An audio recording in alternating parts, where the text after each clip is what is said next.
Aleza had learned very early in life how to sit quietly without disappearing. She was born in the shadow of praise that never belonged to her, in a city that looked polished on the outside, but felt cold when you didn't fit there. Mold Westbridge Heights, a place where success was measured in Ivy League letters and the shine of luxury cars parked in long gated driveways. Her family lived in one of the largest homes on the hill, a glass and marble mansion that echoed with voices that never truly spoke to her. From the time she could remember, Aleza had been labeled before she ever had a chance to define herself. The dumb one, they called her, not as a joke, not with affection, but as a conclusion they had already reached. While others were praised for potential, Aleza was tolerated.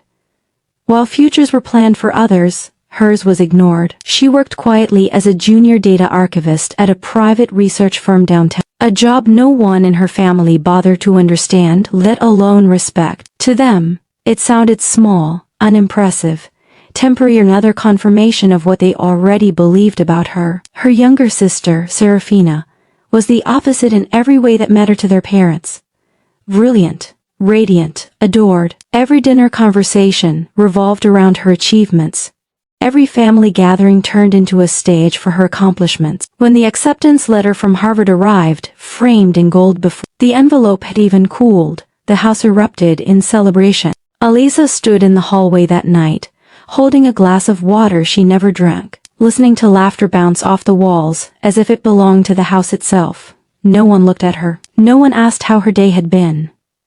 No one noticed the way her fingers tightened around the glass until it nearly cracked. She didn't envy Serafina, not in the simple way people assumed. What hurt wasn't her sister's success. It was the certainty with which her own absence was accepted. Graduation day arrived, dressed as a victory parade for everyone but Aleza. The backyard was transformed into something out of a magazine. White tents, string lights, a live quartet playing soft music that floated uselessly through the warm air. Guests in expensive suits and designer dresses filled the space, all smiles and congratulations, all eyes fixed on Serafina, as she moved through the crowd like she already belonged to a future Aleza wasn't invited to imagine. Aleza sat in the back row of chairs, half hidden behind a floral arrangement, wearing a simple navy dress she had bought herself. No one had asked what she planned to wear. No one had asked her to help with the planning. She was there because she was family, not because she mattered. When their father stood to give his speech, Aleza already knew how it would end. She'd heard versions of it her whole life. He spoke about legacy, about intelligence, about how some people were born to lead, and others were lucky just to follow. His voice carried pride when he talked about Serafina's full ride to Harvard, about how she would one day take over everything. His words, not whispered, not softened. He laughed as he announced that Serafina would inherit the new Tesla parked at the front drive, and eventually the $13 million mansion itself. The crowd applauded. Glasses clinked. Aleza's name was never mentioned, not once. She felt something settle inside her, then not sadness, not anger, but a calm so deep it almost scared her. This was it. This was the moment they had officially written her out of the story. She stayed seated when everyone else stood. She didn't cry. She didn't leave. She simply watched, memorizing faces, voices, the way certainty looked when it believed it was permanent. That was when she noticed the stranger. He didn't belong to the crowd. His clothes were simple, dark, unbranded. He wasn't carrying a gift or a drink. He moved with purpose, not curiosity, his eyes scanning until they landed on her. Aleza felt it immediately, the strange pull of being seen after years of invisibility. He walked past the congratulating guests, past her parents without acknowledging them, and stopped directly in front of her. For a second, the world narrowed to just the space between them. He held out a thick envelope, cream-colored, unmarked, heavy in a way paper usually isn't. When Aleza hesitated, he leaned closer, his voice low enough that only she could hear it. "Now's the time," he whispered. "Show them who you really are." Before she could ask a question, before she could even process the weight of what was happening, he straightened, turned, and walked away. No drama. No explanation. He disappeared into the crowd, as if he had never been there at all. Aleza stared down at the envelope in her hands, her heartbeat steady, her thoughts unusually clear. For the first time in her life, something had been given to her without mockery, without conditions, without comparison. She didn't open it yet. She didn't need to. Somehow, deep inside, she already knew this wasn't luck. This wasn't charity. This was a door she had unlocked long ago without anyone noticing. She sat there while the celebration continued around her, holding the envelope like a quiet promise. Her parents laughed. Her sister posed for photos. The mansion stood tall behind them, confident in its permanence. No one noticed Aleza finally smiling, not the kind of smile meant to please, but the kind that comes when the truth has been waiting patiently, and the time has finally come to let it speak. Aleza didn't open the envelope that night. She carried it with her the way someone carries a secret that finally feels safe. The party eventually dissolved into goodbyes and promises. The lights dimmed, the music stopped, and the mansion returned to its familiar silence, the kind that always felt heavier after celebration. Her parents never asked why she left early. They assumed, as always, that she couldn't handle being surrounded by success. Aleza went back to her small apartment across the river, a place she paid for herself, furnished with intention rather than display. She set the envelope on the kitchen table and stood there for a long time, listening to the hum of the refrigerator, grounding herself in the quiet. When she finally opened it, she did so slowly, not with fear but with recognition. Inside was a single letter and a slim black drive. The letter wasn't long, but every line felt deliberate. It addressed her by name, not affectionately, not formally, just accurately. It spoke of years of observation, of patterns noticed, of intelligence that thrived when ignored. It mentioned her work as a data archivist, but not in the dismissive way her parents used. It described her role precisely, acknowledging how she quietly identified discrepancies others missed, how she built systems that made chaos legible, how she had corrected errors that saved her firm millions without ever being credited publicly. The letter ended with a simple truth: you were never dumb, you were just inconvenient. Aleza sat down as the words settled into her chest. Not as flattery, but as confirmation of something she had always known and learned to bury. The drive contained files, corporate records, trust structures, asset transfers, offshore holdings, each one tied, unmistakably, to her father's empire. Aleza didn't gasp or panic. She understood data, understood how power left trails even when it believed itself invisible. What surprised her wasn't what was there, but how cleanly it had been assembled. Curated specifically for her eyes. Whoever the stranger was, he knew not only her family's weaknesses, but her strengths. He knew she would see what others couldn't. He knew she would understand what this meant, without being told what to do. This wasn't a threat, it was an invitation. Over the next few days, Aleza returned to her routine as if nothing had changed. She went to work, she answered emails, she nodded politely when colleagues spoke over her in meetings. But at night, she analyzed, she mapped timelines, she cross-referenced transactions. Patterns emerged, ugly and undeniable. Funds redirected from charitable trusts, assets quietly transferred under shell entities. Promises her father had made publicly that he never intended to keep. The mansion, the Tesla, the inheritance speech, none of it rested on the moral high ground he loved to preach from. It was all built on selective legality and the assumption that no one close enough would ever challenge him. Aleza realized then that the insult wasn't just that they'd called her dumb. It was that they had trusted her invisibility. The stranger returned a week later, this time without theatrics. He met her in a cafe near the river, sat across from her like an old acquaintance and spoke only after she did. Aleza didn't ask who he was. She asked why her. He smiled, not kindly, not cruelly, but knowingly, and told her that intelligence without recognition often becomes the sharpest kind. He said her grandfather had once tried to protect something for her, had failed, and that some debts waited for the right person to collect them. He didn't offer revenge. He didn't suggest exposure. He simply told her that truth, when delivered at the right moment by the right voice, could rearrange entire rooms. Then he stood, left her with a second envelope, this one containing dates, locations, and a single line circled in red: annual board summit. Aleza went home that night and slept better than she had in years, not because she felt powerful, but because she finally felt aligned.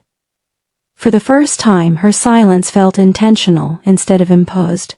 She began preparing, not emotionally, but strategically. She updated her credentials quietly, accepted freelance consulting work under a pseudonym, and built a portfolio that spoke for itself. She didn't confront her parents. She didn't distance herself. She attended dinners, listened to, bragging, smiled when Serafina spoke about her future as if it were already owned. Aleza learned something important during that time. People reveal everything when they believe you are irrelevant. The board summit arrived disguised as another celebration of success. Aleza was invited only because her mother insisted appearances mattered. She wore a tailored suit this time, not to impress, but to fit the room on her own terms. As executives filled the hall and her father moved among them like a king surveying loyal subjects, Aleza took her seat near the back, just like always. But this time, she wasn't observing from the outside. She was counting minutes. When the agenda reached financial transparency, a section usually rushed. Aleza stood. The room paused, confused, irritated. Her father frowned, already dismissing her presence before she spoke. That was his mistake. Aleza introduced herself calmly, clearly, not as someone's daughter, not as the dumb one, but as a specialist in forensic data systems. She referenced files already loaded onto the presentation screen, files that shouldn't have been there, files that made several men shift uncomfortably in their seats. She didn't accuse, she explained. She didn't raise her voice. She let the numbers speak. Each sentence tightened the air in the room. Each slide stripping away the illusion of control her father had relied on for decades. When she finished, she looked directly at him for the first time that day. He didn't look angry. He looked stunned, as if the ground beneath him had spoken back. Aleza sat down without waiting for applause. There was none. Only silence, the kind that precedes change. And as the board members began whispering, as questions replaced certainty, Aleza understood something profound. This wasn't about humiliation, this wasn't about revenge, this was about reclamation. The story they had written for her had finally reached the part where she picked up the pen. The silence that followed didn't break all at once. It fractured slowly, like glass under pressure, with murmur spreading across the room in uneven waves. Aleza remained seated, hands folded, posture relaxed, as if she were listening to a lecture instead of having just dismantled the foundation of her father's authority. She felt no rush, no triumph. What she felt was steadiness. Years of being underestimated had taught her patience. And patience, she now understood, was power refined. Her father attempted to regain control with a laugh that landed wrong, a familiar tactic meant to minimize discomfort, but it failed. Too many eyes had already seen too much. Too many minds were already calculating risk. Aleza watched him in that moment and realized how fragile confidence becomes when it's built on unquestioned dominance. The meeting adjourned early under the pretense of further review, a phrase Aleza knew meant panic behind closed doors. Her parents avoided her afterward, their silence louder than any insult they'd ever thrown her way. Serafina approached once, confusion written across her face, not anger, not jealousy, just disbelief. She had never imagined a world where Aleza was the one being whispered about, not for failure but for something far more unsettling: competence. Aleza offered her sister a small, neutral smile, and walked away before explanations were demanded.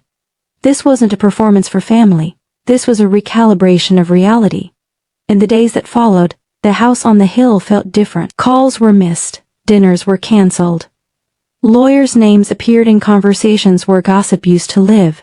Aleza moved through it all quietly, returning to her apartment each night, continuing her work with the same precision she always had. But now, emails began to find her. Invitations framed as questions. Consulting offers disguised as curiosity. People who had once dismissed her title now wanted to know exactly what she did, how she did it, and whether she might be available. Aleza answered selectively. She understood leverage. She had always understood it. She had simply never been allowed to use it. The stranger contacted her one final time, not to congratulate her, not to guide her further, but to close the loop. He sent a message with no return address, No signature, just a single sentence. You didn't need me anymore. Aleza deleted it after reading. Not because she wanted to forget, but because she didn't need reminders of doors she'd already walked through. Whatever debt had existed between generations had been settled in action, not words. Her parents eventually tried to speak to her, cautiously, as if approaching a version of her they didn't recognize and didn't fully trust. Her father's voice lacked its old certainty. Her mother's praise sounded unfamiliar, awkward, almost apologetic. They spoke of misunderstandings, of family, of pride that came late and arrived uninvited. Aleza listened without interruption. When they finished, she thanked them for finally seeing her, and then made it clear that recognition did not equal access. Love, she explained calmly, wasn't something you inherited.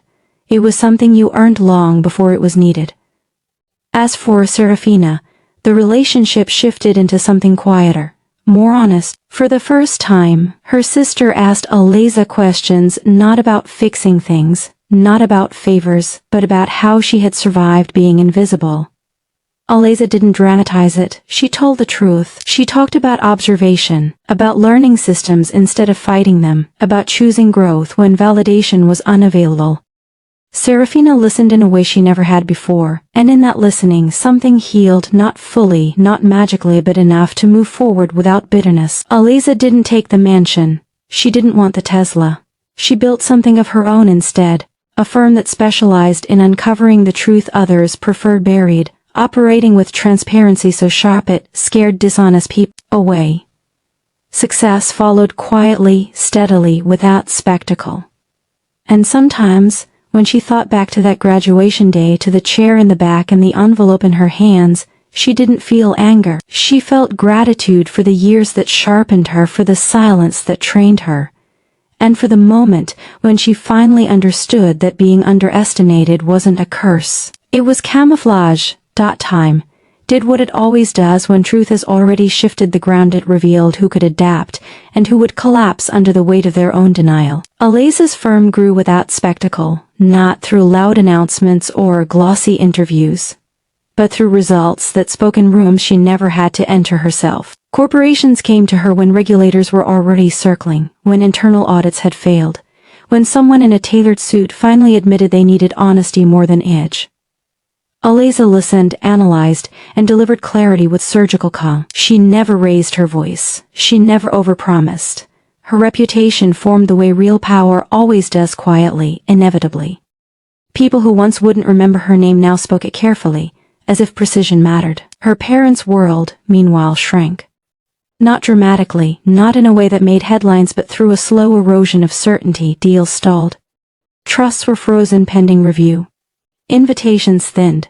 The mansion still stood on the hill, but it no longer felt invincible. Aleza visited occasionally, not out of obligation but choice. She noticed how the house felt smaller now, how rooms that once echoed with arrogance felt hollow. Her father aged quickly in those months, not physically, but in posture, in the way he listened before speaking, in how often he glanced at Aleza as if searching for cues he'd never bothered to learn before. She treated him with civility, not coldness. She didn't need revenge. She had already moved past the point where his approval could add or subtract value from her life. One evening, as rain traced slow lines down the mansion's windows, her father asked a question he had avoided for decades. He asked how long she had been this capable. Aleza considered the question carefully, not because it was difficult, but because it revealed everything. She told him the truth, that she had always been this capable, that intelligence doesn't appear when recognized. It appears when exercised.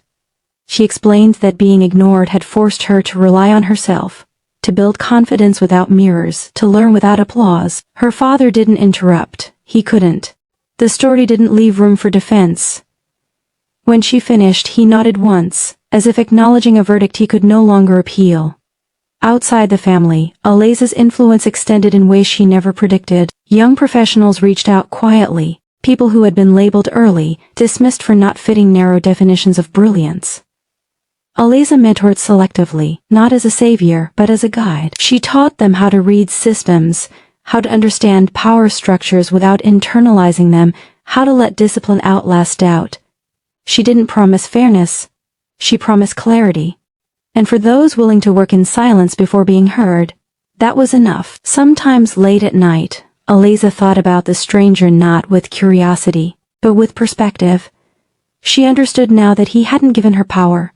He had simply returned ownership of it. The envelope hadn't changed who she was. It had only accelerated a truth already in motion. People often waited for permission to become themselves. Aleza had learned that permission rarely came from those who benefited from your absence. On the anniversary of Serafina's graduation, the family gathered again, smaller this time, quieter, stripped of spectacle. There were no speeches about inheritance, no declarations of destiny. Just conversation cautious and real. Serafina spoke about her studies, but without the performative edge they once carried. She spoke as someone learning, not proving. Aleza listened, offered insight when asked, and felt no urge to compete with a version of success she had already outgrown. For the first time, their lives didn't feel like parallel comparisons, they felt like separate paths, finally allowed to exist without hierarchy. Aleza left the gathering early, driving back across the river as city lights reflected on the water below. She thought about the girl she used to be, sitting in the back, absorbing words meant to shrink her. She didn't wish she could go back and change it. She understood now that pressure, when survived, becomes shape. And hers had been shaped into something unmovable. The world hadn't suddenly become fair. People hadn't suddenly become kind, but Aleza no longer needed either condition to move forward. She unlocked her apartment, set her keys down, and stood for a moment in the quiet she had chosen, not the quiet imposed on her. Tomorrow would bring meetings, decisions, responsibility, but tonight, there was only certainty, the kind that doesn't shout, doesn't beg, doesn't need witnesses. Aleza had shown them who she really was, not by demanding to be seen, but by becoming undeniable, and that, she knew, was the only reveal that ever truly lasted. This story ends with a simple truth. Real power doesn't announce itself, it reveals itself when the moment is right. Aleza didn't need revenge or approval. She only needed the courage to step into who she always was. And when she did, the world had no choice but to finally see her.